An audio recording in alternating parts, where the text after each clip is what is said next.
안녕하세요. 파미데일리 김지한입니다. 오늘은 제 테마 준비해 왔습니다. 제 테마는 제가 3월 달에 좀 시간이 되긴 했네요. 4월 25일인데 아마 딱 한 달 정도 된 것 같습니다. 3월 25일 정도로 기억을 하는데 제가 그 제 테마의 그 글로벌 R&D 센터입니다. 그 경기도 성남 판교죠. 판교 사옥에 찾아가서 회장님을 직접 인터뷰를 했습니다.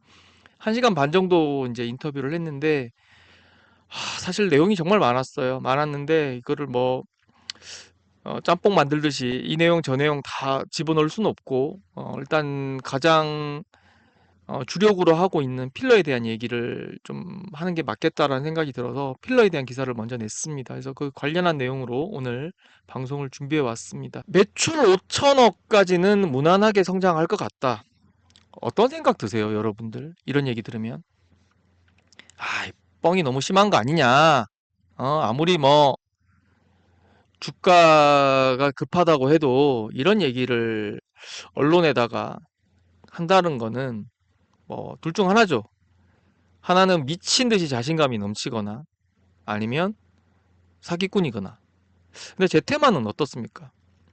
제 테마 매출 한번 볼까요, 같이? 여기 매출을 준비를 해놨는데 한번 보시죠. 화면에 이게 들어갈지 모르겠는데, 들어가네요. 제 테마 매출을 한번 보시게 되면 2022년에 460억, 그 다음에 2023년에 587억, 그 다음에 작년에 이제 거의 한 700억 정도 했네요. 올해는 얼마가 될까? 뭐 톡신 매출이 좀 더해지고, 그 다음에 이제 필러의 어떤 성장, 60개국에 지금 수출하고 있습니다. 뭐 그런 거를 본다 그러면 뭐 못해도 뭐 이 정도 추세로만 간다라고 해도 800억 이상은 가겠죠. 800억, 900억 뭐 이렇게 갈 수 있을 것 같고 조금 욕심을 내면 더 잘할 수도 있을 것 같습니다. 그럼 필러가 뭐 아무리 뭐 적게 남아도 50%, 많이 남으면 7, 80%까지 남는데 영업이익률이 너무 낮은 거 아니냐라고 지적을 하실 수도 있을 것 같아요. 근데 지금 이 회사가 임상을 어마무지하게 많이 하고 있습니다. 그러니까 그 임상에 대한 부분은 오늘 제가 좀 짚어드리는 내용에도 분명히 나올 텐데 톡신에 대한 어떤 연구 개발이 굉장히 많이 있어요. 여러분들 아시다시피 최근에 톡신 같은 경우에도 뭐 미국에서 지금 하는 임상 그 자체로도 비용이 굉장히 많이 들 거고요. 그 다음에 이제 메지톡스가 지금 제품을 최근에 내놨죠. 150kg 달튼 부작용을 일으키는 성분을 제외한 핵심 물질로 만든 어떤 그 톡신에 대한 부분들 그런 걸 출시를 했죠. 그래서 그런 부분들도 연구 개발을 하고 있습니다. 그래서 그런 비용도 많이 들고 있고요. 또 이 회사가 톡신 균주를 A타입만, 그러니까 우리가 가장 흔히 쓰는 A 때, 그러니까 2주 뒤부터 발현이 되기 시작해서 최대 한 달 정도 뒤에 이제 완전히 효능이 발현이 되고 그게 한 3, 4개월 정도 가는 그 A타입만 그 균주를 확보한 게 아닙니다. B타입하고 그다음에 이제 E타입 요런 이제 다른 균주들도 지금 확보를 했기 때문에 요거에 대한 어떤 실험, 공정 개발, 뭐 그다음에 이제 임상 시료를 위한 어떤 그런 개발, 그다음에 이제 완제 개발 뭐 이런 것들 지금 계속 진행을 하고 있기 때문에 돈이 굉장히 많이 듭니다. 그런 R&D 때문에 사실 저렇게 영업이익이 적은 거예요. 제품 자체 뭐 아시다시피 뭐 R&D 안 하면 바이오 플러스라고 제가 직접 얘기해도 되나? 이런 회사들처럼 사실 이익은 굉장히 많이 납니다. 말 나온 김에 우리 바이오 플러스 한번 볼까요? 말 나온 김에 한번 봅시다. 바이오 플러스가 어떤 상황인지. 자,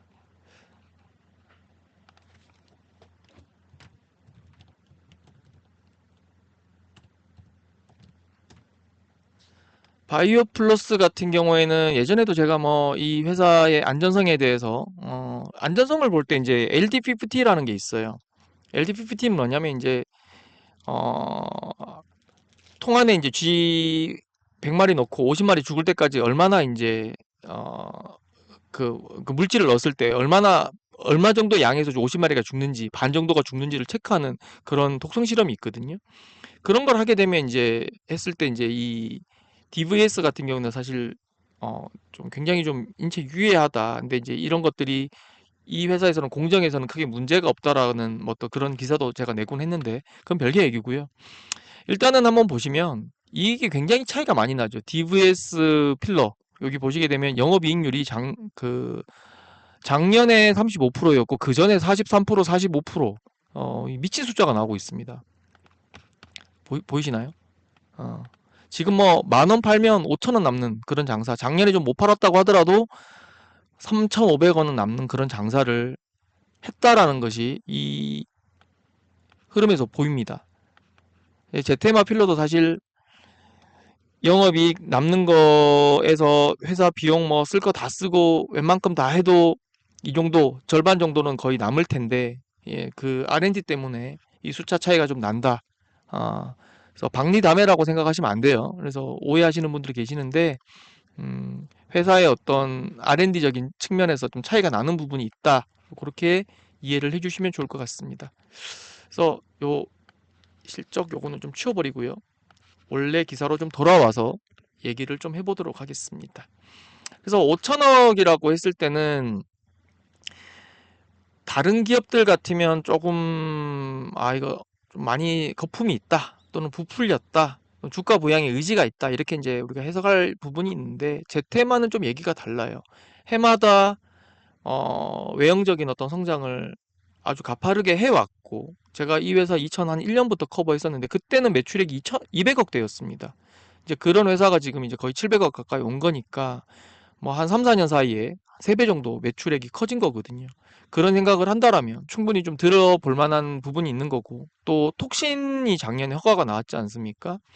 그 톡신 허가가 나왔고 또 이게 뭐 단순히 허가가 나왔다고 해서 우리가 회사 매출이 많이 늘겠네라고 생각을 하지는 않습니다. 선수출을 1조 정도 해놨고 또 중국에서는 지금 임상 3상 그다음에 이제 미국에서는 임상 2상 그리고 뭐 튀르키예라든가 브라질이라든가 이런 곳들은 이제 지금 국내 품목 허가가 그대로 통용이 되기 때문에 서류 작업만으로도 지금 다 품목 허가를 받을 수 있는 그런 상황입니다. 굉장히 빠르게 지금 진행이 되고 있거든요. 그런 측면에서 놓고 봤을 때 뭐 5천원까지는 몰라도 고속 성장기에 있는 건 확실하다. 그런 얘기를 좀 드리겠습니다. 그래서 조금씩 한번 기사에 대한 얘기를 하나씩 기사 보면서 얘기를 드리죠. 김재영 회장은 아까도 말씀드렸지만 2001년에 제가 여기 커버를 하면서부터 인연이 돼서 계속 좀 취재를 하고 있고요. 뭐 제가 뭐 좀 제테마를 뭐 기사를 많이 쓰기 때문에 어떤 분들께서는 좀 편애하는 거 아니냐 이렇게 이제 얘기를 하시는 분들도 있습니다. 근데 제가 이 제테마를 좀 기사를 많이 쓰는 이유는 뭐 인연이 된 것도 물론 있겠지만 균주 기원의 어떤 명확성입니다. 균주 기원이 명확하기 때문에 앞으로 글로벌 성장하는 부분에서 걸림돌이 없다라는 생각을 하고 있어요, 저는. 그래서 지금 균주 기원이 불분명한 기업들이 꽤 많이 있거든요. 꽤 많이 있고 우리나라에서 지금 수출용까지 허가받은 기업들이 한 20군데 정도 되는데 뭐 어디서 발견을 했고 어디서 뭐 사들였고 이렇게 얘기를 하는데 실제 저는 두 가지를 봐야 된다 생각을 하거든요. 첫 번째는 실제 이 균주를 정말 사왔느냐, 그리고 그 균주를 가지고 생산을 하느냐, 이게 굉장히 중요하거든요. 근데 지금 사실 그렇지 않은 기업들이 굉장히 많이 있어요. 일단은 뭐 굉장히 논란이 돼서 다 아시겠지만, 어, 실제로 뭐 놀이터에서 발견하고 통조림에서 발견하고 이거는 사실 좀 사실이 아닌 것으로 저는 좀 보여지고요. 왜냐하면 지구 반대편에 있는 균주와 연기서열이 사실상 동일하기 때문에 과학적으로는 그런 일이 발생할 수가 없는 거죠. 그게 첫 번째 이유인 거고 두 번째로는 어떤 균주를 자기네들이 그렇게 발견을 했다라면 그거에 대한 공정 개발 시간이 꽤 오랫동안 필요합니다. 몇 년이 필요해요. 근데 그런 공정 개발 기간 없이 다 폼먹어라 받았다라는 거 그거는 뭐냐면 균주와 공정 기술까지도 같이 훔쳤다라는 얘기밖에 안 되거든요. 근데 그런 회사들이 꽤 많이 있다. 그렇게 의심할 만한 회사들이 꽤 많이 있다. 세 번째로는, 회사에서 이제 우리는 뭐 외국 어디서 사오고 명확한 기원을 갖고 있고 연기서열 다 공개 다 했습니다라고 주장하는 회사들이 있죠. 근데 거기도 좀 생각을 해봐야 되는 게 아마 연구용을 가져왔을 가능성이 굉장히 높습니다. 연구용을 가져왔다라고 치면 그거를 식약처에는 그 자료를 제출하고 신고는 그렇게 하고 난 다음에 실질적으로 어, 보툴리눔 톡신 생산은 훔친 균주를 할 수 있는 거죠. 그 연구용 수율이 안 나오기 때문에. 그래서 그런 걸 따지고 보면 실질적으로 명확한 기원을 갖고 있는 회사가 우리나라에 몇 개 없습니다. 근데 그 중에 한 곳이 저는 제테마라고 생각을 하는 거고, 이런 기업들 같은 경우에는 장기적으로 크게 문제가 안 되겠다라는 생각을 갖고 있고, 또 이런 걸림돌이 없는 기업이기 때문에 장기적으로 글로벌 진출하는 데 있어서 아무런 문제가 없겠다. 그래서 우리나라에 굉장히 많은 톡신 기업이 있지만 제테마가 1조 원이나 선수출을 할 수 있었던 배경에는 그런 균주 기원의 명확성이 있다라는 거, 그 부분을 좀 제가 강조를 해드리고 싶고, 그게 없으면 뭐 사실 다 경쟁인 거죠. 그래서 균주 기원이 명확하지 않거나 의심을 받는 기업들 같은 경우에는 글로벌 진출에 앞으로 문제가 될 거고, 진출을 했다고 하더라도 장기적인 측면에서는 어떤 문제가 분명히 발생을 할 겁니다. 그래서 그 부분을 좀 생각하기 때문에 이 톡신 기업을 기사 쓰는 데 있어 가지고는 좀 제가 좀 많이 선별을 하는 부분이 있다. 좀 생각을 많이 하고 있다. 그 얘기를 좀 드리겠습니다. 얘기가 좀 앞에 길어졌는데, 김재희 회장님은 다 이력 잘 모르시죠? 경희대 약대를 나오셔가지고 약사예요. 약사인데 그 뒤로 이제 의학대학원을 가셔가지고 의학 박사를 받으셨습니다. 의사는 아니지만 의학 박사를 갖고 계시고요. 그래서 이게 뭐 보통 이제 바이오 회사들 보면 증권사에 뭐 또는 자본시장에서 있다 오신 분들도 CEO를 맡고 이러는데, 이분은 정통으로 이걸 하셨고, 휴메딕스, 중국에서 4대 필러로 꼽히나요? 그 회사 창업주입니다. 그래서 제테마가 첫 회사는 아니에요. 그 회사를 엑시트하고 난 다음에 다시 또 설립을 한 회사고, 그리고 필러 기술에 있어서는 독보적인 어떤 기술력을 갖고 있습니다. 가교제를 가장 적게 쓰면서도 가장 좀 뭐랄까 텐션이 좋은 그런 어떤 필러를 만들어내는, 응집력이 좋은 어떤 필러를 만들어내는 그런 기술을 가지고 있어요. 그래서 필러의 효능은 극대화하면서도 부작용은 최소화하는, 그래서 해외 시장에서는 굉장히 고급 제품을 만들어서 팔고 있습니다. 그래서 좀 다른 부분이 많다라는 부분도 좀 강조를 해드립니다. 글로벌 R&D 센터 회장실 몇 층인지 기억이 잘 안 나요. 한 달밖에 안 됐는데 7층으로 기억을 합니다. 아마 7층이 맞을 겁니다. 거기 가니까 수출탑이 쭉 있더라고요. 100만 불, 1000만 불, 2000만 불, 3000만 불. 그러니까 제테마가 최근에 가파르게 매출액이 올라온 것과 비례해서 이런 이제 수상들이 있더라고요. 이 수출의 탑은 1년에 한 번 정도 제가 알기로는 그 수출의 날인가요? 수출 실적에 따라서 이제 그 수여를 하는 걸로 알고 있는데, 재임 기간에 그 대통령 명의 그 이름 바뀝니다. 그 수상패 아래. 그래서 보니까 뭐 박근혜, 문재인, 윤석열 뭐 호칭 생략하겠습니다. 이런 전직 대통령 이름이 다 새겨져 있는 걸 제가 봤고요. 회사 사옥이 뭐 말을 해주죠. 예전에는 강남에 제가 거기 사무실 가서 인터뷰하고 그랬던 것 같은데, 사옥이 그렇게 좀 아주 멋지게 이렇게 이제 넥슨 그 근처에 있었던 걸로 기억을 하는데, 그렇게 있으니까 참 좋더라고요. 예. 자, 계속 한번 가보겠습니다. 일문일답에 대한 내용을 먼저 좀 해드리고 하나씩 제가 짚어드리도록 하겠습니다. 자, 필러 상황 어떠냐라고 제가 물어봤어요. 물어보니까 지금 그 비닐 파일 폴더 있죠. 이거 보여주시면서 헝가리하고 이태리에서 그 제테마 필러가 이제 에티피크예요. 이거 짝퉁이 나왔다. 근데 자기네들은, 그러니까 제테마 같은 경우에는 영문만 새겨서 제품을 수출을 하는데, 예전에 한국에서 그 단종됐던, 그러니까 제품 지금은 더 이상 포장이 되지 않는 그 박싱을 카피를 해가지고 한글로 에티피크 해가지고 불법 유통되고 있다. 그래서 이제 현지 파트너가 그걸 발견해서 연락이 왔고, 이걸 좀 법적 조치를 지금 진행을 하고 있다라고 이제 얘기를 하더라고요. 그러니까 이게 짝퉁 출연하는 게 사실 좋으니까 나오는 거거든요. 그래서 제테마의 에티피크 필러가 그만큼 이제 인지도가 높고 품질이 우수하다.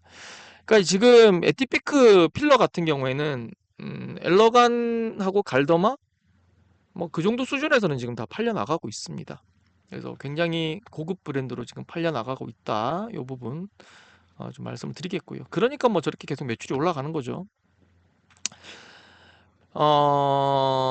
경쟁사와 비교해서 제테마 필러의 위상. 그래서 지금 제가 A, B, 뭐 C 이렇게 써놨는데, A사 필러 태국에서 에티피크 반값에 그치고 있다. 그러니까 이제 박리담회로 지금 해외 시장에서 매출을 내고 있는데 제테마는 지금 고급 브랜드로 가고 있다. 이런 얘기를 하는 거죠. 그다음에 비사 같은 경우에는 그 브랜드만 3개다. 검색해 보시면 나올 거예요. 이용자들도 이 제품이 어느 회사 제품인지를 헷갈려하는 그런 상황이다. 이거 지금 다 국내 회사입니다. 그다음에 C사 같은 경우에는 글로벌 브랜드도 없이 그냥 OEM하고 ODM만 하고 있는 그런 상태고, 경쟁자 관점에서 봤을 때 글로벌 브랜드를 육성하는데 관심조차 없어 보인다. 이런 얘기를 하고 있거든요. D사는 그나마 좀 어느 정도 자리매김했지만 최근 매각을 추진하면서 사업 의지가 꺾였다. 그러니까 매각 추진하는 와중에 뭐 공격적인 투자를 한다거나 R&D를 할 리가 만무하죠. 왜냐면 지금 예쁘게 회사를 포장해서 팔아야 되는 건데 R&D를 해버리게 되면 다 매몰 비용이지 않습니까? 이익성은 더 떨어지는 거고 매물로서의 가치는 더 떨어지는 거기 때문에 D사는 어딘지 아시겠죠? LG화학 이야기하는 것 같고요. C사는 예 아실 겁니다. A, B, C, D. 예. 자, 계속 진행해 보겠습니다. 그래서 근데 이제 제테마 같은 경우에는 에티피크 자체를 글로벌 브랜드로 키우고 있고, 그래서 여기 나와 있네요.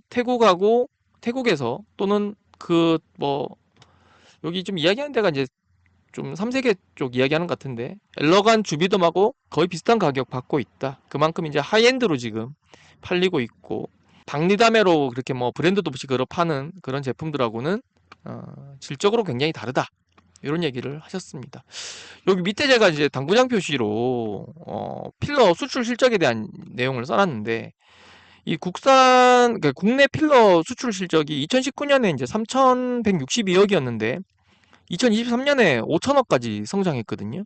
그러니까 해외에서 K 필러 어, 시장 수요가 가파르게 증가하고 있고 국내 필러 업체들도 다 여기에 좀 수혜를 보는 그런 상황인 겁니다. 제테마 필러도 마찬가지인 거고요. 아까 매출 나온 뭐 680억 중에 100억 정도가 뭐 그 수출용 필러, 그 수출용 톡신 매출이라고 생각을 한다면 한 600억 정도가 580억에서 한 600억 정도가 사실상 이제 필러 매출인 건데, 그러면 뭐 지금 작년에는 어느 정도 했는지 모르겠습니다. 우리나라 K필러가 뭐 한 6천억이라고 쳤을 때 한 10% 정도는 지금 제테마켓 팔리고 있다. 그런 의미로 해석을 하시면 될 것 같아요. 시장이 굉장히 빠르게 늘고 있고 제테마 필러도 거기에 맞춰서 동반 성장하고 있는, 오히려 지금 우리나라 필러 수출 속도보다 더 빠르게 지금 제테마 매출이 늘고 있는 그런 상황이다. 이렇게 좀 정리를 하시면 좋을 것 같습니다. 좀 차이가 나죠. 예, 에티피크. 그래서 필러 시장 전망은 어떠냐? 그러면 지금처럼 뭐 우리나라 이제 K 필러라고 해서 지금 잘 나가는 기업들 쭉 있지 않습니까? 이 상황에서 제테마가 후발주자의 어떤 그런 모습들, 그러니까 외형적으로 보이는 모습만 이야기하는 겁니다. 계속 그렇게 따라갈 거냐? 아, 아니면 이제 이런 상황에서 계속 좀 뭐라 그럴까 추격을 열심히 해가지고 정말 뭐 3등 되고 2등 되고 1등 되고 이렇게 올라갈 것이냐? 어, 어떤 상황이 될지 궁금한 거잖아요. 근데 지금 시장 자체만 놓고 봤을 때도 제테마 필러가 좀 빠르게 좀 추격을 하는 그런, 또 매출을 늘려가는 외형 성장을 하는 그런 부분도 있는데 제도의 어떤 변경, 이 부분에 대한 얘기를 하셨어요. 그래서 이 부분이 좀 재밌는 것 같아서 필러 시장이 완전히 재편될 걸로 본다라고 하셨습니다. 필러 시장 전망은 어떠냐라고 물어봤을 때, 여쭤봤을 때 완전히 재편될 걸로 김재영 회장은 보셨습니다.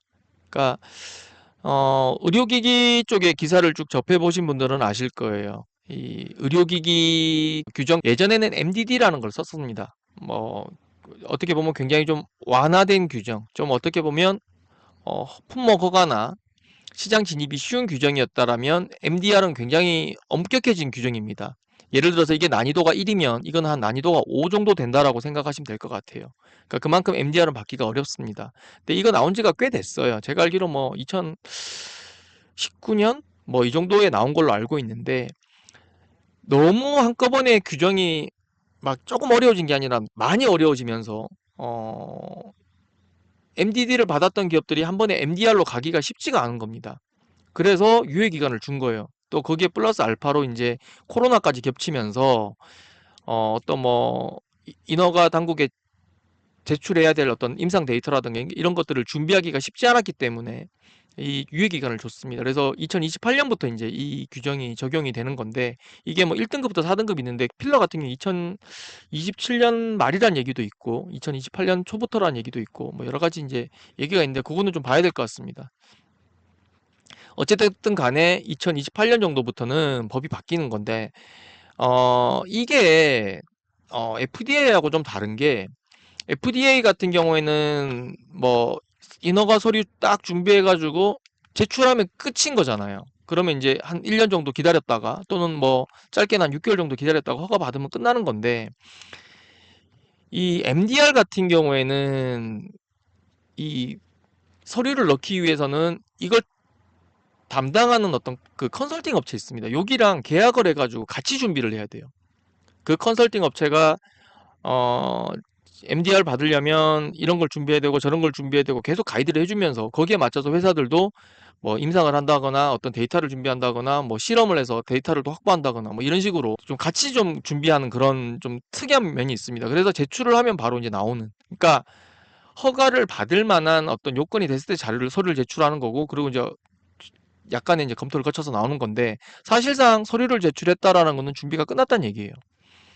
근데 이제 이게 뭐 큐렉소가 대표적인 사례가 될 것 같은데, 큐렉소 같은 경우에 지금 한 3년째 지금 제가 알기로는 이 MDR 준비하고 있는데, 컨설팅 업체랑 하고 있는데, 이게 지금 잘 안 되고 있어요. 지금 아직까지도 완벽하게 준비가 안 돼가지고 유럽의 그 MDR 허가가 계속 지연되는 상황인 거거든요.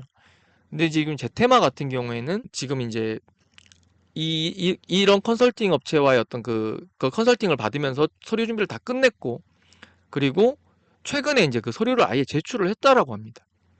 그러면 지금 이거에 대해서 준비가 안 돼 있는 기업들 같은 경우에는 유럽 시장이 완전히 이제 날아가는 거죠. 아니면 진출이 굉장히 늦어지거나 당장 2028년부터는 못 들어갑니다. 그래서 이 필러 시장에서 지금 이제 뭐 국내 시장 자체가 협소하고 다 수출로 지금 다 매출을 많이 내고 있는 그런 상황인 건데, 시장 자체가 이제 뭐 그래도 뭐 예전에 규정을 적용받아 갖고 수출하면서 해왔던 기업들 같은 경우는 이제 설 자리를 잃을 수 있다, 이런 전망을 좀 해주셨고요. 그래서 여기 측면에서는 굉장히 준비가 잘 돼 있다. 음. 그러면 국내 필러 시장은 그래도 뭐 먹고 살만 하니까 상관없지 않냐? 제가 이제 그렇게 이제 얘기를 하니까 그 다음이 참 재밌었습니다. 예전에는 팔자주름 하나만 임상을 하면 얼굴 전체 주름에 다 이제 허가를 내줬대요. 그러니까 적응증 허가를 다 내줬답니다. 이게 그래서 제가 필러의 적응증이 어떻게 되어 있는지 보니까 뭐 이마주름, 미간주름, 눈가주름, 눈밑주름, 깊은 주름, 뭐 이렇게 팔자주름만 금방 얘기 드렸고, 입술턱, 뭐 광대, 볼, 코, 관자놀이, 이게 굉장히 세분화되어 있는데, 예전에는 팔자주름 임상 30명짜리 하나 하면 이걸 다 허가를 내줘가지고 얼굴 전체 다 쓸 수 있게 해줬고, 이 용량도 S500짜리, 그러니까 뭐 이거는 용량이 많으면 많을수록 이제 부위가 달라지거나 아니면 뭐 효능이 길어지겠죠. 그러니까 하나 받으면 뭐 중간 용량이랑 저용량도 한꺼번에 다 허가를 내줬는데, 이제는 그렇게 안 한다는 거예요. 이게 언제부터? 2028년부터. 그러면 이거 어떻게 해야 되느냐? 이 적응증 하나당 전부 다 30명씩 임상을 다 해야 되는 거예요. 용량도 마찬가지. 그러면 적응증 하나에 그 용량이 3개면 임상을 3개를 해야 되는 겁니다. 그럼 90명이 되는 거죠. 그럼 그러면 이제 이 용량 3개를 다 받는다고 했을 때 지금 여기 한 대충 10개 되는 거잖아요. 임상만 뭐한 30개 해야 되는 겁니다. 그러면 자, 임상 하나당 한 50억씩만 치더라도 이게 1,500억 정도 드는 겁니다. 그럼 주요 부위만 한다고 하더라도 몇백억이 드는 임상이 되는 거예요. 이걸 영세업체들이 할 수 있느냐? 못 한다라는 거죠. 이 얘기를 지금 하고 있는 거예요. 그러니까 주요 적응증 필러 임상만 100억이 웃돌고, 또 뭐 적응증을 더 확대를 하고 이 용량별로 다 임상을 하게 될 경우에 돈이 더 든다. 그게 우리나라도 2028년부터 이렇게 바뀐다는 겁니다. 그러니까 용량별로 또는 적응증별로 이렇게 임상을 다 해야 되기 때문에 이 국내 시장 판도도 굉장히 많이 바뀐다. 그러면 이거를 할 여력이 안 되는 기업들은 다 퇴출된다라고 봐야 되는 겁니다. 국내 시장에서 우선 퇴출되는 거고, 유럽도 마찬가지예요. 그러면 이런 기준은 그럼 미국은 괜찮냐? 미국이 이렇게 지금 하고 있습니다. 그래서 필러 시장이 완전히 뭐라 그럴까요? 판도가 지금 바뀌는 그런 상황이다. 그러면 경쟁사들도 지금 서둘러서 준비를 하면 되지 않을까? 뭐 경쟁사들은 바보입니까? 그러니까 돈 있는 애들은 하겠죠. 우리가 다 알고 있는 휴젤이라든가 휴메딕스라든가 뭐 대웅이라든가 LG화학 같은 데는 뭐 이미 또 임상을 많이 했을 거고 충분히 할 수 있습니다. 음. 그런데 영세한 업체들은 어떻게 되는 거죠? 자, 필러 적응증 하나당 30명이 해야 되고 그다음에 추적 관찰도 해야 된다. 그래서 한 명당 6개월이 소요되는데 환자가 한 번에 다 모집이 되지 않기 때문에 찌르고 관찰하는 데만 최소 6개월이 걸리고 그 다음에 데이터 분석하는데 그러니까 뭐 CSR이라 그럽니까? 최종 보고서 나온 데까지 한 8개월이 더 소요가 되고 그리고 허가 서류 만드는데 또 시간이 또 수개월 소요되고 그 다음에 품목허가 집어넣으면 또 결과 나오는 데까지 아무리 미니멈 짧게 잡아도 8개월 그러면 뭐 아무리 짧게 잡아도 2년 한 반에서 3년은 필요하다. 이걸 적응증별로 다 해야 되는데 중소형 업체들이 할 수 있느냐. 그러니까 시장판이 뒤집어진다는 거에 굉장히 설득력 있는 거죠. 유럽이나 국내나 모두 다 판이 다 바뀌기 때문에 시장이 완전히 재편될 것이다. 이런 관점에서 이제 이런 내용을 좀 짚어주셨습니다. 그래서 제테마는 준비가 굉장히 잘 돼 있다. 지금 뭐 톡신 얘기는 거의 하지도 않았습니다. 지금 필러 얘기만 지금 하고 있는 거예요. 그래서 이런 판에서 이렇게 바뀌는 판에서 제테마 자신 있냐? 그래서 필러는 앞으로 그 향후 트렌드는 더 세그멘테이션, 그러니까 세분화 될 것이다. 그리고 치열한 브랜드 싸움이 될 것이다. 근데 아까 브랜드에서는 지금 국내 기업들 뭐 관심이 아예 없거나 매각으로 아예 지금 뭐 포기를 하거나 아니면 지금 뭐 글로벌 브랜드 시장에서 이제 어, 단일 브랜드가 아닌 ABC로 지금 브랜딩에 별로 관심이 없거나 이런 기업들이 있기 때문에 브랜드에서도 지금 확실히 좀 준비가 돼 있는 거고 세그멘테이션에도 지금 준비가 돼 있는 거고 유럽의 어떤 규제 변화에도 지금 준비가 돼 있는 거고 그리고 고급화 전략으로 가고 있기 때문에 제테마는 굉장히 좀 잘 돼 있다. 이런 얘기를 좀 해주셨습니다. 그리고 자 향후 전망은 어떠냐? 그 에티피크 필러 자체가 글로벌 브랜드로 지금 성장하고 있고 톡신은 작년 말에 이제 허가를 받았다. 중국은 현재 임상 중으로 2026년 말 내년 말에 이제 허가가 나올 거고 본격적으로 2027년부터 이제 판매가 될 겁니다. 근데 이 파트너사가 중국에서는 영업력이 굉장히 좋은 것이죠. 화동 에스테틱. 그래서 여기도 기대해 볼 만하고 매출 5천억까지는 문제없이 성장할 수 있을 것이다. 톡신에 대한 얘기를 좀 해드려야 될 것 같은데 톡신은 너무 후발주자 아니냐. 근데 기사에는 나갔지만 뭐 그래도 유튜브에서 또 한번 또 이야기를 좀 드리자라면 확실하게 지금 판을 뒤집을 만한 또 꺾을 만한 비기가 있습니다. 아까 뭐 규제와 관련해서 균주의 기원이 명확하고 그런 부분도 얘기 드렸고 또 선수출에 대한 얘기도 드렸지만 그 E타입이죠. E타입. 지금 우리가 지금 다 하는 톡신은 다 A타입이지 않습니까? 아직 시장에서 상업화되지 않은 E타입이 어떻게 보면 굉장히 그 뭐라 그럴까 제테마를 글로벌 회사로 도약시킬 수 있는 중요한 모멘텀이 될 것 같습니다. 그 얘기를 제가 다음 유튜브에서 한번 진행해 보도록 하겠습니다. 오늘 여기까지 하고요. 뭐 기사에 대한 내용을 한번 쭉 짚어드렸는데 조금 도움이 되셨으면 좋겠습니다. 감사합니다. 저희 파미델리가 유료 기사를 내고 있어요. 한 달에 한 19,000원 정도 나가는데 이걸 좀 부담스러워 하시는 분들도 계시는 것 같아요. 나는 다른 종목은 관심이 없는데 이걸 다 봐야 되냐. 그래서 저희가 이제 상품을 20개짜리, 50개짜리를 내놨어요. 그래서 기간은 뭐 6개월, 1년을 부여하면서 보고 싶은 뉴스만 한 20개를 선택해서 볼 수 있는 저가 상품을 내놨어요. 그래서 기간의 구애 없이 여러분들이 필요한 뉴스를 살펴볼 수 있는 그런 서비스도 있기 때문에 또 살펴보셨으면 좋겠고, 과금되는 건 하고 싶지 않다라고 생각하시는 분들은, 키움증권 계좌 갖고 계시는 분들은 이 파미데일리 서비스가 있습니다. 그 안에서 신청을 하시면 회원비를 내지 않아도 서비스를 이용할 수 있어요. 그래서 파미데일리의 빠른 유료 뉴스를 보시고 싶으신 분들은 관심을 좀 가져달라, 이렇게 좀 짧게 광고를 좀 드리겠습니다.